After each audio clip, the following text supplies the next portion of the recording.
राधे राधे, हरे कृष्णा। आप सभी का दिन शुभ हो।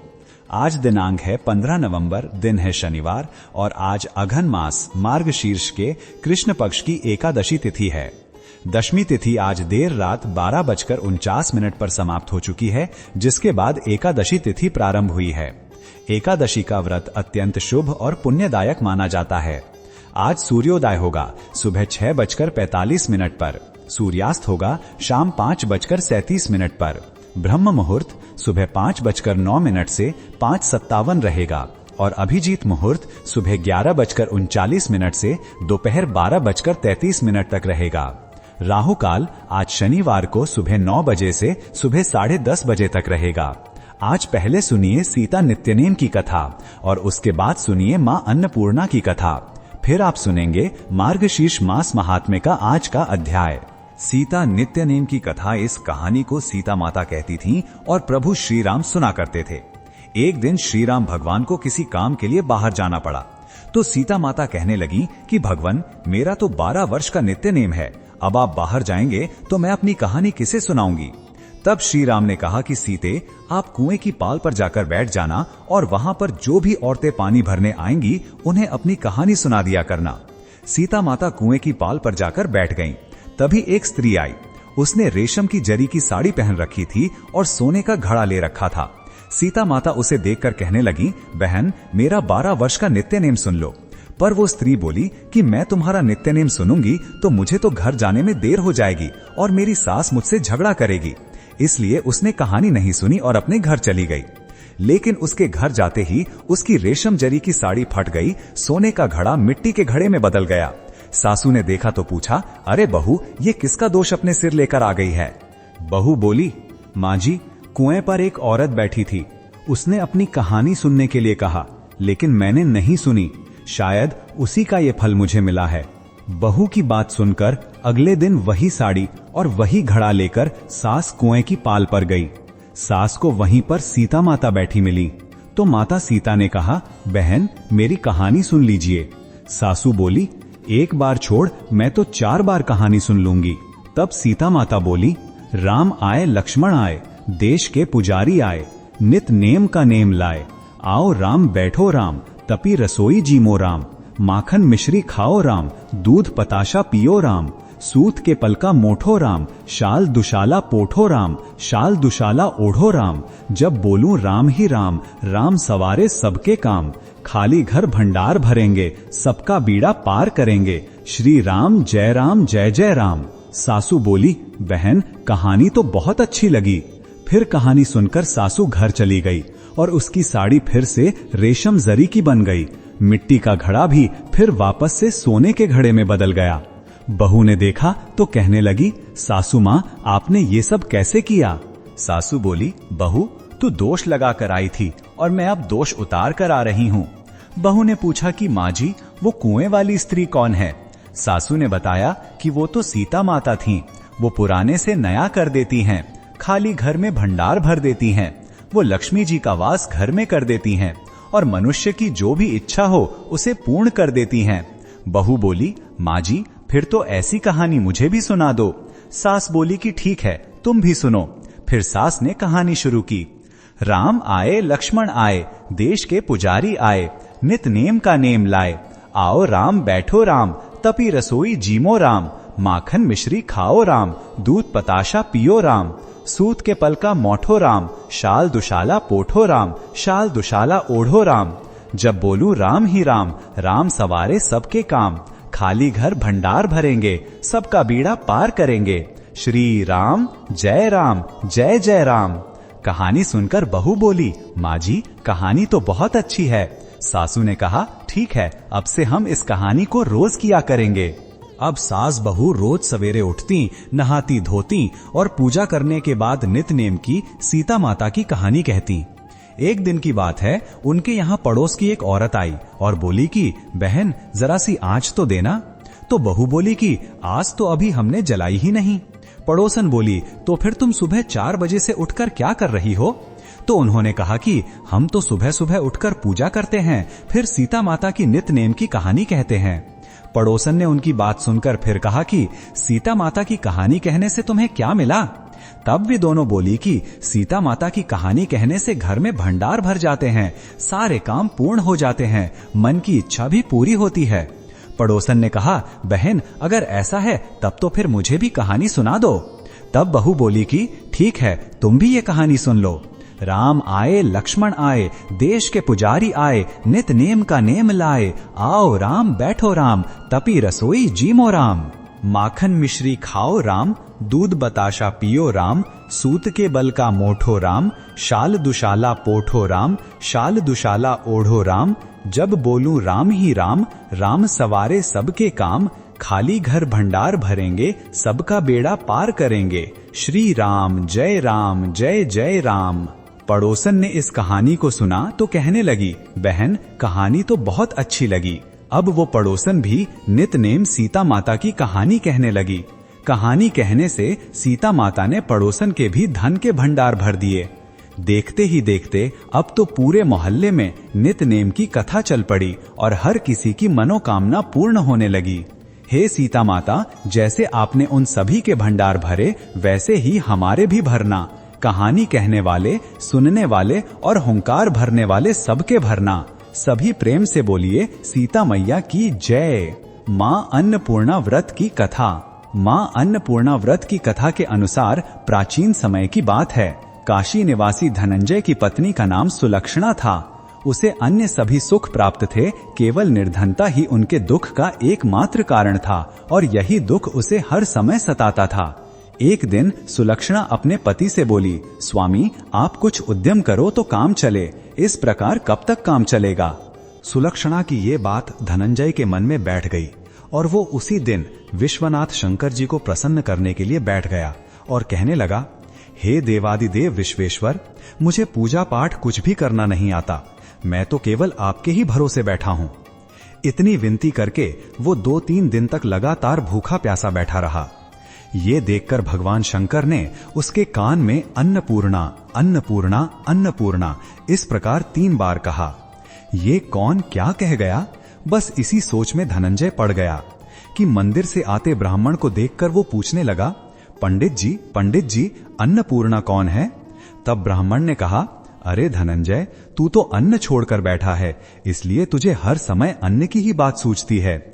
जा घर जाकर अन्न ग्रहण कर। धनंजय अपने घर गया, जाकर पत्नी से सारी बात कही। तब वो बोली, नाथ चिंता मत करो, स्वयं शंकर जी ने यह मंत्र दिया है और वे स्वयं ही खुलासा भी करेंगे। आप फिर से जाकर उनकी आराधना करो। पत्नी के कहे अनुसार धनंजय फिर पहले दिन की तरह ही जाकर पूजा में बैठ गया। रात्रि में भगवान शंकर जी ने आज्ञा दी, कहा, तू पूर्व दिशा में चला जा। अब धनंजय अन्नपूर्णा का नाम जपता जाता और रास्ते में फल खाता, झरनों का पानी पीता जाता। इस प्रकार कितने ही दिनों तक लगातार वो चलता रहा। वहां उसे चांदी से चमकते वन की शोभा देखने मिली, सुंदर सरोवर देखने मिला। उसके किनारे कितनी ही अप्सराएं झुंड बनाए बैठी थीं। एक अप्सरा कथा कहती थी और सब मां अन्नपूर्णा इस प्रकार बार बार कहती थीं। यह अघन मास की उजियारी रात्रि थी और आज से ही व्रत का आरंभ था। जिस शब्द की खोज करने वो निकला था, वहां उसे वही शब्द सुनने को मिला। धनंजय ने तब उनके पास जाकर धीरे से पूछा, हे देवियों, आप ये सब क्या कर रही हो? तब उन सब ने कहा, हम सब मां अन्नपूर्णा का व्रत कर रही हैं। धनंजय ने पूछा, व्रत करने से क्या होता है और क्या ये व्रत किसी ने किया भी है? इसे कब किया जाए, कैसे किया जाए और इसकी कैसी विधि है, मुझसे भी कहो। धनंजय के कहने पर वे अप्सराएं कहने लगीं, इस व्रत को कोई भी कर सकता है। 21 दिन व्रत करने के लिए 21 गांठ वाला सूत लेना। 21 दिन यदि ना कर पाएं तो 1 दिन का ही उपवास करें और ये भी ना करें तो केवल कथा सुनकर ही प्रसाद ले लें। निराहार रहकर कथा कहें। कथा सुनने वाला कोई ना मिले तो पीपल के पत्तों को रखकर सुपारी या घृत कुमारी यानी ग्वार पाठ को वृक्ष के सामने रखकर दीपक को साक्षी बनाकर सूर्य, गाय, तुलसी या महादेव को बिना कथाएं सुनाए मुख में अन्न मत डालना। यदि भूल से कुछ पड़ जाए तो 1 दिवस फिर उपवास करें। व्रत के दिन क्रोध ना करें और झूठ ना बोलें। अप्सराओं के द्वारा विधि बताने पर धनंजय बोला, फिर बताइए इस व्रत के करने से क्या होगा? तब वे कहने लगीं, इसके करने से अंधे को नेत्र मिल जाता है, लूलों को हाथ मिल जाता है, निर्धन के घर धन के भंडार भर जाते हैं, बांझन को संतान मिलती है, मूर्ख को विद्या मिलती है, और जो जिस कामना से व्रत को करता है माँ उसकी वो हर कामना पूर्ण करती है। धनंजय कहने लगा, बहनों, मेरे घर में भी धन नहीं है, विद्या नहीं है, कुछ भी तो नहीं है मेरे पास। मैं तो दुखिया ब्राह्मण हूँ, मुझे इस व्रत का सूत दोगी क्या? हाँ भाई, तेरा कल्याण हो, हम तुझे सूत देंगी, ले इस व्रत का मंगल सूत ले ले। तब धनंजय ने उन अप्सराओं से सूत लेकर व्रत को किया। व्रत पूरा हुआ, तभी सरोवर में से 21 खंड की स्वर्ण सीढ़ी हीरा मोती जड़ी हुई प्रकट हुई। धनंजय जय अन्नपूर्णा कहता जाता था। इस प्रकार जाने कितनी ही सीढ़ियां वो उतरता गया। तब अंदर जाकर उसने क्या देखा कि करोड़ों सूर्यों से प्रकाशमान मां अन्नपूर्णा का मंदिर है। उसके सामने स्वर्ण सिंहासन पर मां अन्नपूर्णा विराजमान हैं। सामने भिक्षा हेतु शंकर भगवान खड़े हैं। देवांगनाएं चवर डुला रही हैं, कितने ही हथियार बांधे पहरा दे रही हैं। धनंजय दौड़कर मां जगदंबा के चरणों में गिर पड़ा। देवी उसके मन का दुख जान गई। धनंजय हाथ जोड़कर कहने लगा, माता, आप तो अंतर्यामिनी हैं, आपको मैं अपनी दशा भला क्या बताऊं, आप तो सब कुछ जानती हैं। तब माता बोली, तुमने मेरा व्रत किया है, जा संसार तुम्हारा सत्कार करेगा। माता ने धनंजय के जीवा पर बीज मंत्र लिख दिया। अब तो उसके रोम रोम में विद्या प्रकट हो गई। इतने में क्या देखता है कि वह काशी विश्वनाथ के मंदिर में खड़ा है। मां का वरदान लेकर धनंजय घर आया, अपनी पत्नी सुलक्षणा से सारी बात कही। माताजी की कृपा से उसके घर में धन संपत्ति उमड़ने लगी। यहाँ पर धनंजय का दूसरा विवाह करना, सुलक्षणा का सौतन का दुख झेलना, नई बहू द्वारा व्रत तोड़ना, घर में आग लगना और सुलक्षणा की भक्ति से माता का पुनः प्रसन्न होना और पुत्र प्राप्ति का पूरा वृत्तांत आएगा। यह सब कथा का हिस्सा है। धनंजय फिर माता के पीछे पड़ गया। फिर वही सरोवर सीढ़ी प्रकट हुई और उसमें वह मां अन्नपूर्णा कहकर उतर गया। वहां जाकर माता के चरणों में करुण क्रंदन करने लगा, विलाप करने लगा। माता प्रसन्न होकर बोली, यह मेरी स्वर्ण की मूर्ति ले, उसकी पूजा करना, तू फिर सुखी हो जाएगा। जा, तुझे मेरा आशीर्वाद है। तेरी पत्नी सुलक्षणा ने श्रद्धा से मेरा व्रत किया है, उसे मैंने पुत्र का वरदान दिया है। धनंजय ने आंखें खोली तो खुद को काशी विश्वनाथ के मंदिर में खड़ा पाया। वहां से फिर उसी प्रकार वो घर को आया। इधर सुलक्षणा गर्भवती हुई और 9 महीने पूरे होते ही उसके यहाँ मां पुत्र का जन्म हुआ। गांव में आश्चर्य की लहर दौड़ पड़ी।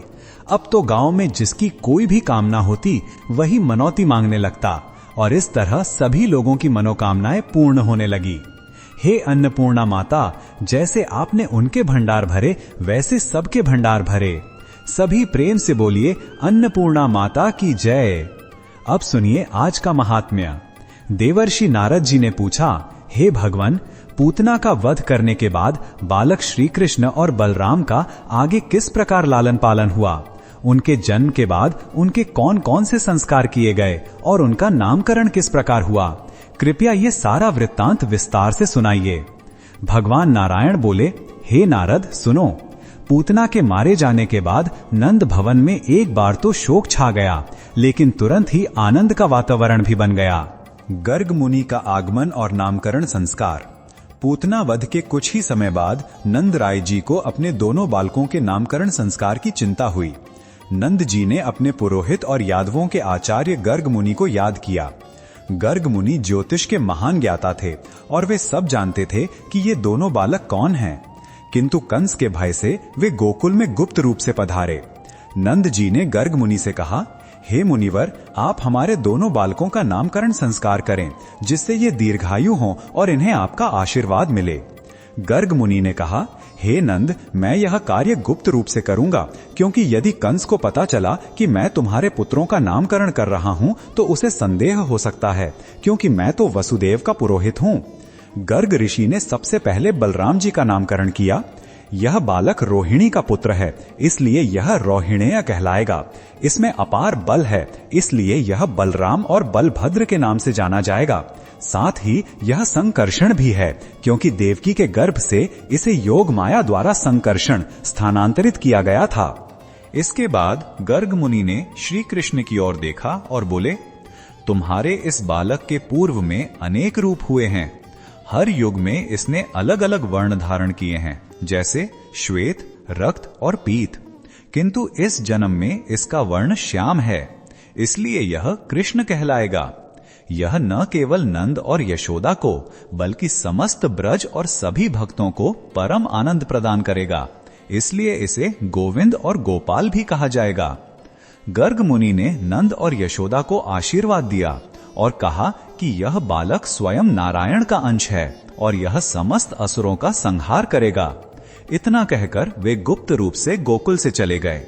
अब सुनिए गर्ग मुनि के नामकरण संस्कार करने के बाद वृंदावन में श्री कृष्ण और बलराम की आगे की अलौकिक बाल लीलाएं। शकटासुर का वध। हे नारद, अब मैं तुम्हें श्री कृष्ण की एक और अद्भुत लीला का वर्णन सुनाता हूं। जब श्री कृष्ण छोटे से थे तब उनका एक उत्थानोत्सव, झूला झूलाने का उत्सव मनाया जा रहा था। इस उत्सव में सभी गोप गोपियां, ब्राह्मण और सगे संबंधी नंद भवन में एकत्र हुए थे। उत्सव के बीच ही कंस का भेजा हुआ एक और राक्षस, जिसका नाम शकटासुर था, एक विशाल छकड़े गाड़ी का रूप धारण करके नंद भवन के आंगन में आ गया। वो छकड़ा बहुत ऊंचा था और उसमें दही, दूध, मक्खन और अन्य खाद्य पदार्थ भरे हुए थे।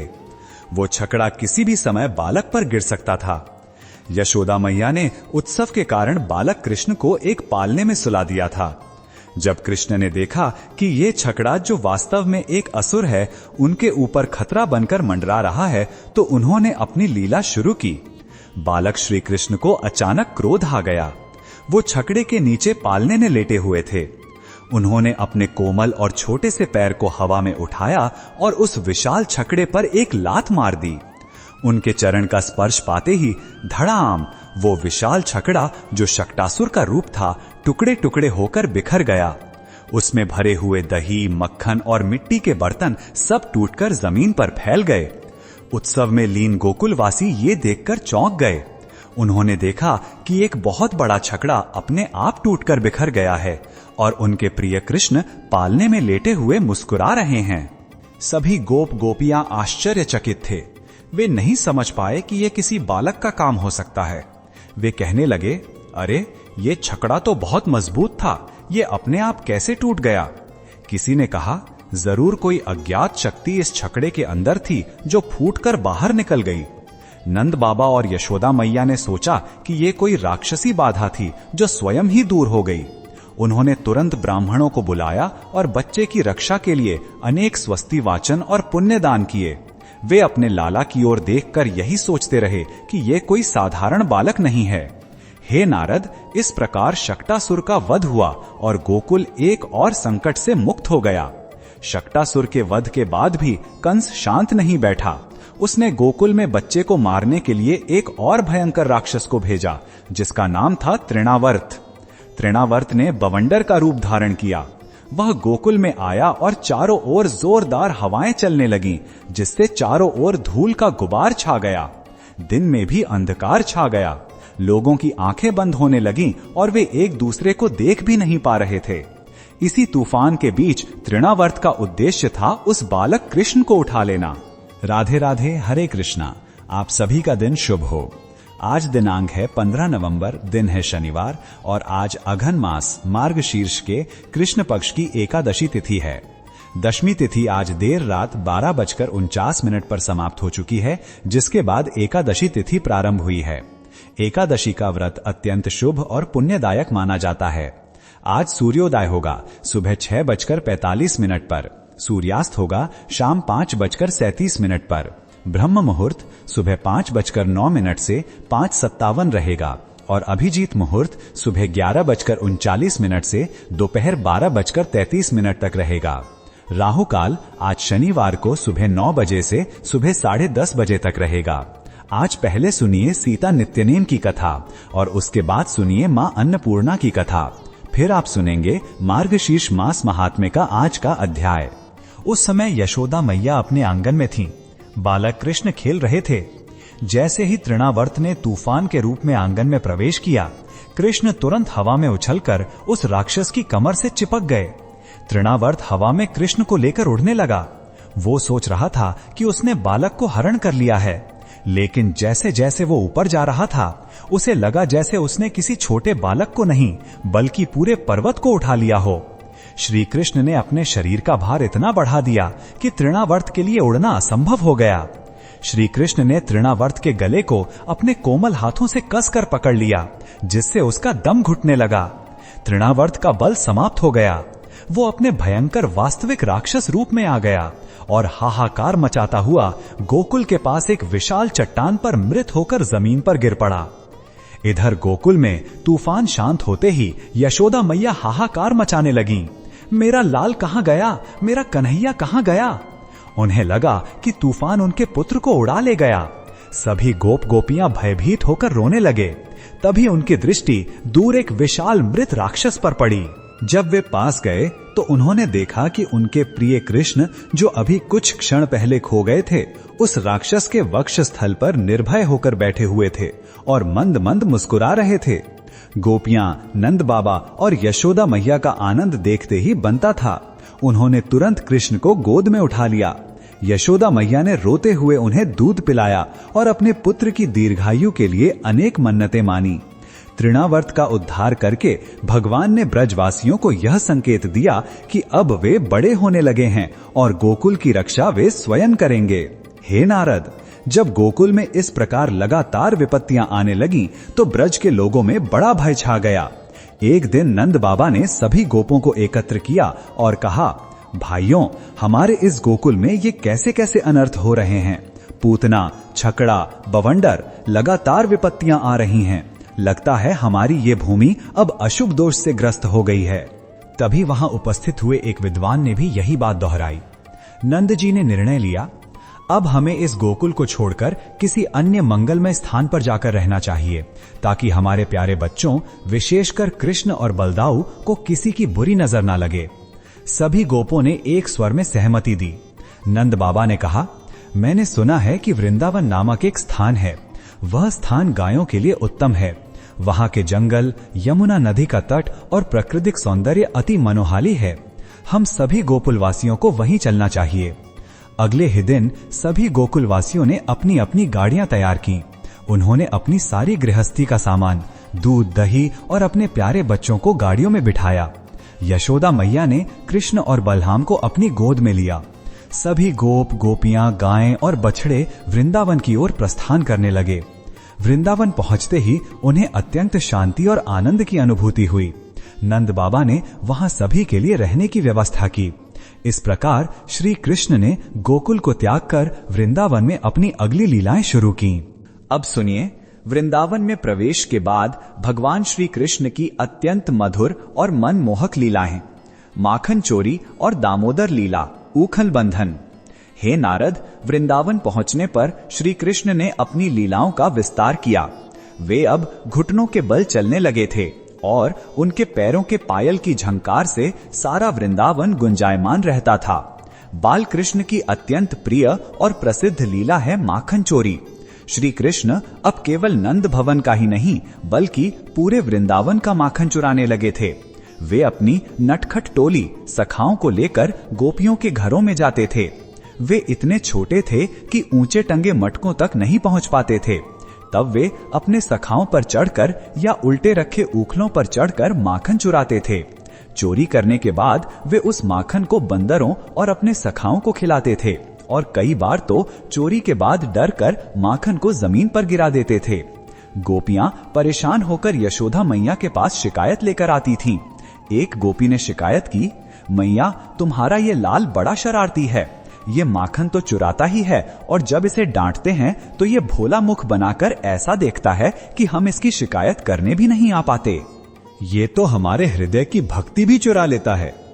यशोदा मैया अपने पुत्र के मुखारविंद को देखती और हंसती थीं। उन्हें पता था कि उनका पुत्र साधारण नहीं है, पर वे तो केवल वात्सल्य रस में डूबी थीं। ऊखल से बांधना। एक दिन यशोदा मैया बहुत क्रोधित हुईं। वह सुबह का समय था। यशोदा मैया अपने पुत्र को अपने हाथ से दूध पिला रही थीं। तभी चूल्हे पर रखा दूध उफन गया। मैया दूध बचाने के लिए कृष्ण को छोड़कर चली गईं। कृष्ण को लगा कि मां ने उन्हें छोड़कर दूध की तुलना में अधिक महत्व दिया। क्रोधित होकर उन्होंने पत्थर मारकर एक बड़े दही के मटके को फोड़ दिया। मटकी टूट गई और दही जमीन पर फैल गया और वे चुपचाप भागकर एक ऊखल ओखली पर बैठ गए और चोरी का माखन खाने लगे। जब यशोदा मैया लौटी तो मटका टूटा देखकर उनके क्रोध की सीमा न रही। उन्होंने तुरंत कृष्ण को माखन खाते हुए रंगे हाथों पकड़ लिया और कहा, आज तो मैं तुम्हें बांध कर ही रहूंगी। उन्होंने रस्सी ली और अपने लाला को ऊखल से बांधने का प्रयास किया, पर ये क्या, रस्सी 2 अंगुल छोटी पड़ गई। मैया ने घर में रखी हर प्रकार की रस्सी ली। उन्होंने सांकल, डोरियां, यहां तक कि साड़ियां भी जोड़ी, पर हर बार रस्सी 2 अंगुल 2 उंगल कम रह जाती थी। माता थक गईं, उनके पसीने छूट गए।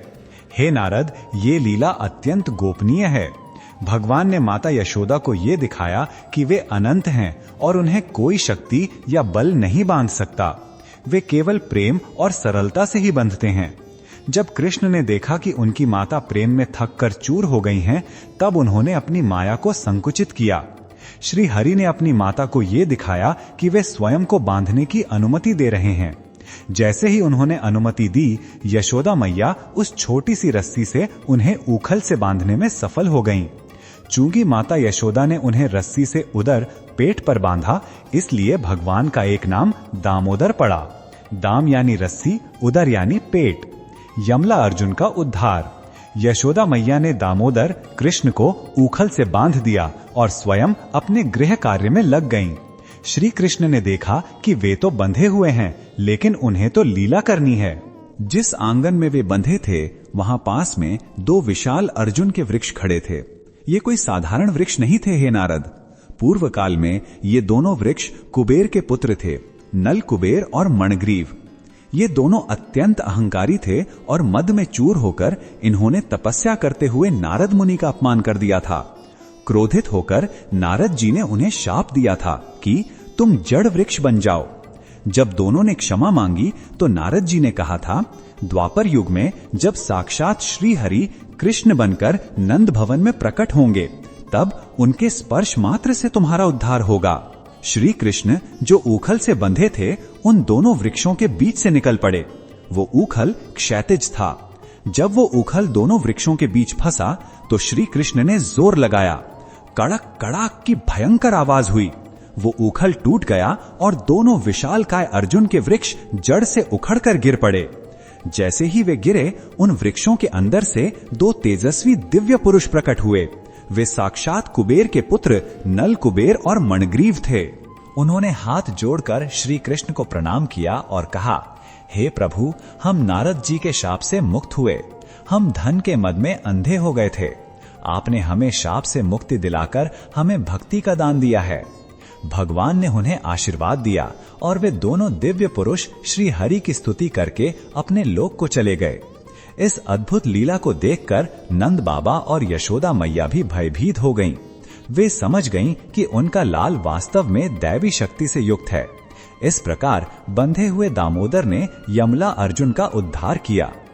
कथा का फल और समापन। हे देवर्षि नारद, श्री कृष्ण के गुणों का वर्णन पद पद पर अत्यंत मधुर है। इसके अलावा श्री कृष्ण की मधुर लीलाएं जैसे कालिया दमन, गोवर्धन धारण और रास लीला, इन सब का विस्तार पूर्वक वर्णन अगले अध्यायों में किया गया है।